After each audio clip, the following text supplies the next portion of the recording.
March 23rd. It's one of the biggest moments of their lives. I'm hoping, I hit the 39-week mark and she's ready. Aluna and Peter Kazikas are expecting their first child. If the baby arrives on time, they will be among the last to give birth at Waldo General Hospital in Belfast. Labor as long as you can at home and then, hop in the car and you're 5 minutes away. Waldo's delivery unit closes for good on April 1st.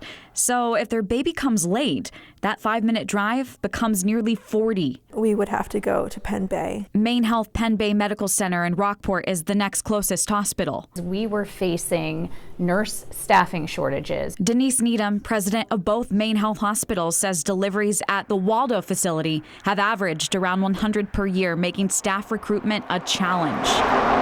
More days than not, you're not delivering babies. The I-Team finds Waldo joins a growing list of Maine hospitals closing labor and delivery wards, 9 in the past decade. So it is important to know that there's a lot of ways to define access, and the experience of feeling the lack of access is an issue. Ashley Stoneburner with March of Dimes is tracking the rise of maternity deserts across the country. While there are different definitions, March of Dimes says a desert is formed when maternity care within a single county is no longer an option. With the closure at Waldo General Hospital in April, Waldo County would be the first in Maine without a delivery unit. The research tells us that in communities after hospitals have closed, especially in rural areas, there's more out-of-hospital births that occur. There's more births that occur in emergency rooms, in hospitals where possibly doctors are not equipped to handle obstetric emergencies. Maine Health claims it's avoiding a desert by only cutting the delivery unit, thus keeping certain maternity care at Waldo. Usually what you'll see is if a program pulls their labor and delivery service, they'll pull all of the pre- and postnatal care out of their community. That's when you really see those bad outcomes.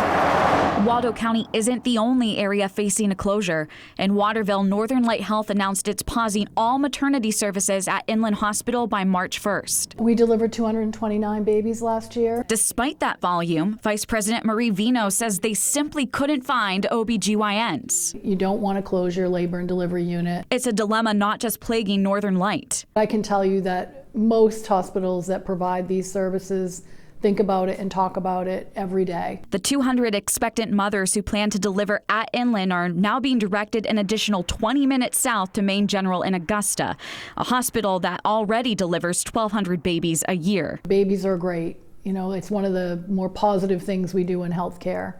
But it's also an extremely resource-intensive service. Vino tells the I-Team more closures could follow. Experts looking at the payment models think a maternity desert can still be avoided in Maine. There are hospitals, rural hospitals around the country that maintain labor and delivery services with very small numbers of births. Harold Miller, president of Center for Healthcare Quality and Payment Reform, believes all the closures come down to one factor: money.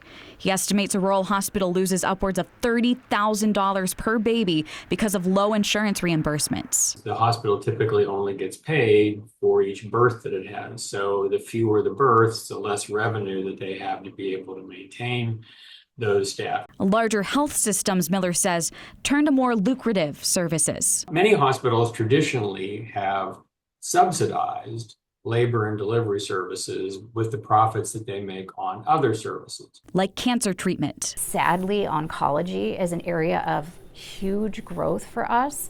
And so we're expanding those services all the time, and you really have to weigh, where do we invest, where are we meeting the needs of the community, and where do we need to reconsider adjusting. To save delivery units, Miller's suggesting these health systems restructure. They have to staff differently. Hire more family doctors, not specialists, who can do more than deliver babies. And get health insurance plans to pay rural hospitals not just for deliveries, but for the cost to keep maternity care available. The discomfort, that's actually the thing I've been thinking about the most. Because for mothers like Aluna, when her water breaks, the journey to give birth will now only take longer. Being in active labor in a car is not a fun experience, and minimizing that time is really great. At 2.8%, Maine has one of the highest home birth rates in the U.S. And midwives in some of Maine's rural areas expect more families will start considering it instead of turning to a provider they've never met. Their concern is when there's an emergency. Women in places like Unity, for example, would be an hour from the hospital. In light of this, Maine Senator Susan Collins is sponsoring a new bill that would train EMS for emergency deliveries, have obstetricians on call for telehealth, and equipment kept in closed hospitals just in case. An issue we'll continue to follow. For the I-Team, I'm Stephanie Grinley.